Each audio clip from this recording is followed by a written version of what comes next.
সুপ্রভাত বন্ধুরা, আমার একটা নতুন ব্লগে তোমাদের অনেক অনেক স্বাগত। আজ শনিবার আর এখন বাজে সকাল 5টা। তো এখন থেকে আমি আমার ব্লগটা শুরু করছি। তো আমি সকালবেলা ঘুম থেকে উঠে গরম জল চাপিয়ে দিয়েছি, কেননা ছেলে স্কুলে যাবে, ওকে কমপ্লান করে দিতে হবে, ওই জন্য গরম জল চাপিয়ে দিয়েছি। তো এখানে ছেলে রেডি হয়ে স্কুলের জন্য রেডি হয়ে গেছে, বেরিয়ে যাচ্ছে। তো আজকে আমি ওকে গাড়িতে চাপাতে যাব। ও নিজে নিজেই স্কুলে যেতে পারে, মানে গাড়িতে ওখানে যেতে পারে, কিন্তু মায়ের মন তো, ওকে একা ছাড়তে মন চায় না সকালবেলা, তাই আমি ওকে গাড়িতে চাপাতে যাব। এখান থেকে খুব বেশি দূর নয়, এই কাছেই, আমাদের পাশেই ওদের বাড়ি। তবুও ছেলেকে একা ছাড়বো না, আমি ওকে চাপিয়ে দিয়ে আসি সকালবেলা। ও বলে যে মা যেতে হবে না, আমি একা যেতে পারবো, তোমাকে যেতে হবে না। তো সকাল বাড়িতে প্রচণ্ড গরম, তো এই বেরিয়ে বাইরের আবহাওয়াটা বেশ সুন্দর লাগছে, একটু রিলিফ পাচ্ছি। আর সকালবেলা এখানটা হাঁটতেও ভালো লাগছে। বাড়িতে প্রচণ্ড তো গরম, তো এত গরমে তোমরা কেমন আছো বন্ধুরা? এই গরমে ভালো থাকা তো আর সম্ভব নয়, আমরাও মোটামুটি আছি। তো চলো ছেলেকে গাড়িতে চাপিয়ে দিয়ে আসি, তারপর নিজে রেডি হতে হবে, নিজে বাড়ির কাজ আছে, তারপর নিজের কাজে বেরোবো। তো ছেলেকে গাড়িতে চাপিয়ে দিয়ে আসি, তারপর আমি তোমাদের সঙ্গে আবার কথা বলছি। এখন 6টা বাজছে, 6টা 5-এ ওদের এখানে গাড়ি ছাড়ে। তো দেরি হয়নি, এখনও 5 মিনিট হাতে আছে। তবু আমার ছেলের প্রচণ্ড তাড়াতাড়ি চলো মা, তাড়াতাড়ি চলো, দেরি হয়ে যাবে। ও সব সময় তারা সব জিনিসে ও আগে আগে যাবে। তো তা একটা জিনিস একদিকে ভালো, যে সব কাজ আগে আগে করা। তো ওকে ওর গাড়ি দাঁড়িয়ে আছে, ওকে গাড়িতে চাপলো, ওকে গাড়িতে চাপিয়ে দিয়ে তারপর আমি বাড়ি ফিরে এলাম। আমার বাড়ির কাজকর্ম আছে।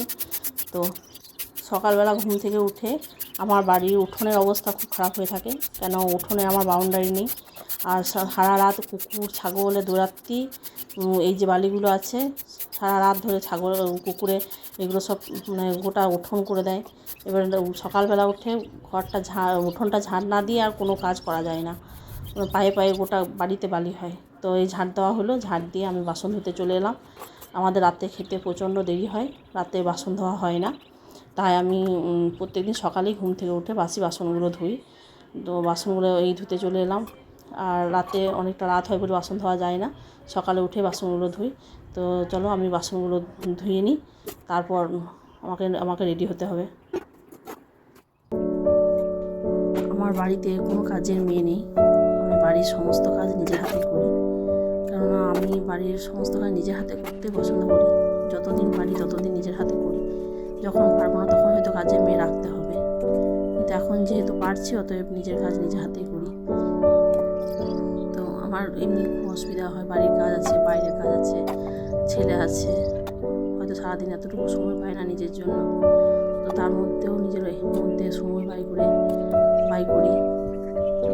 আমার বাসন মাজা আমার এখানে প্রায় কমপ্লিট। তারপর বাসন মাজা কমপ্লিট হয়ে গেলে আমাকে আবার নিজে রেডি হতে হবে। তো এখন 7টা বাজছে, আর বেশি সময়ও নেই। তো আর বেশি কথা না বলে তাদের বাসনগুলো মেজে নিয়ে আমি এবার রেডি হব। তো এখানে আমার বাসন ধোয়া প্রায় কমপ্লিট। বাসনগুলো ধুয়ে নিয়ে আমি আবার বাড়ির সমস্ত কাজগুলো মোটামুটি কমপ্লিট করে দিয়ে আমি আবার নিজের কাজে বেরিয়ে পড়ব। তো এদিকে দেখো বন্ধুরা, অনেকক্ষণ পর আবার তোমাদের সামনে এলাম। বাড়ির সমস্ত কাজ আমি সেরে সুরে আমি নিজের কাজে গিয়েছিলাম, কাজের থেকে ফিরে স্নান করলাম, স্নান করে ঠাকুরের পুজো দিয়ে টিফিন করে রান্নাবান্না চাপিয়েছি একদিকে বাড়ির অনেক কাপড় চোপড় ছিল, সেগুলো সব কেচে এখানে মিলে দিলাম। আমার আজকে এক জায়গায় চললাম আমার দিদির বাড়ি। খাওয়া দাওয়া কমপ্লিট হয়ে তারপর রেডি হলাম, রেডি হয়ে আজকে আমি আমার দিদির বাড়ি চললাম। আমার দিদির শরীরটা একটু খারাপ, তো ভাবলাম যাই দিদির বাড়ি 2 দিন থেকে আসি। তো আজকে এই দিদির বাড়ি চললাম, আমি বাবু আর ও বাবা, আমরা বাইকে করে যাবো। চলো আমরা যাই, তোমরা ভিডিওটা দেখতে থাকো, আশা করি ভালো লাগবে।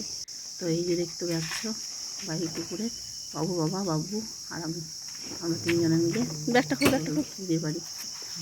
তো যাই, যেতে যেতে রাস্তাটা তোমার সঙ্গে শেয়ার করবো, আর ভিডিওটা তোমরা দেখতে থাকো।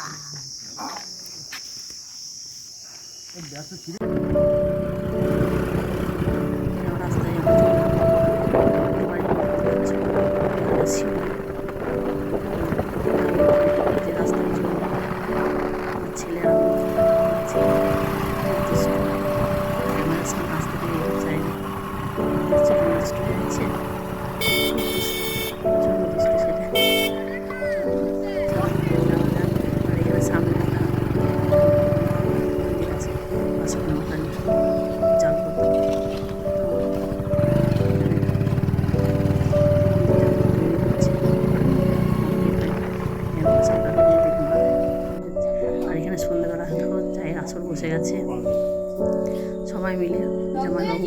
দিদির দুটো মেয়ে আর আমার হাজব্যান্ড, আমার ছেলে আর আমি, আমাদের 7 জন মিলে এখানে চায়ের আসর বসেছে, চায়ের মজলিস।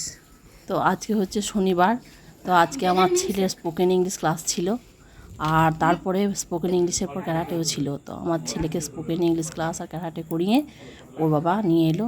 তো আমার দিদি বলে একটু চাটা খাও, তো এখানে একটু চাটা খাচ্ছে, চাটা খেয়ে ও বাড়ি চলে যাবে। আর আমরা মা আর ছেলে আজকে এখানে থাকবো, আজকে থাকবো, কাল থাকবো, পরশুদিন বাড়ি চলে যাব। এখান থেকে ডিউটি করব, তো ও চলে যাবে। তো বন্ধুরা, এখন বাজে রাত্রি 10:30। তো রাত্রি 10:30টার সময় আমাদের খাওয়া দাওয়া সব কমপ্লিট হয়ে গেছে। খাওয়া দাওয়া কমপ্লিট করে সব গুটিয়ে আমরা শুতে এসেছি। তো এই রুমে আমরা থাকবো, আমি, আমার ছেলে, আমার দিদির বড় মেয়ে, আর এটা হচ্ছে আমার দিদির ছোটো মেয়ে। আমরা 4 জনে মিলে এখানে থাকবো। এখন আমরা বসে বসে একটু গল্প করছি, একটু গল্প করে নিই, তারপর আমরা শুয়ে পড়বো। তো তোমাদের এই ভিডিওটা কেমন লাগলো তোমরা অবশ্যই কমেন্টে জানিও, আর ভিডিওটা ভালো লাগলে একটা লাইক করে দিও। আর যারা নতুন আমার এই ভিডিওটা দেখছো তারা অবশ্যই সাবস্ক্রাইব করে দিও। তো আজকের ভিডিওটা এই পর্যন্তই।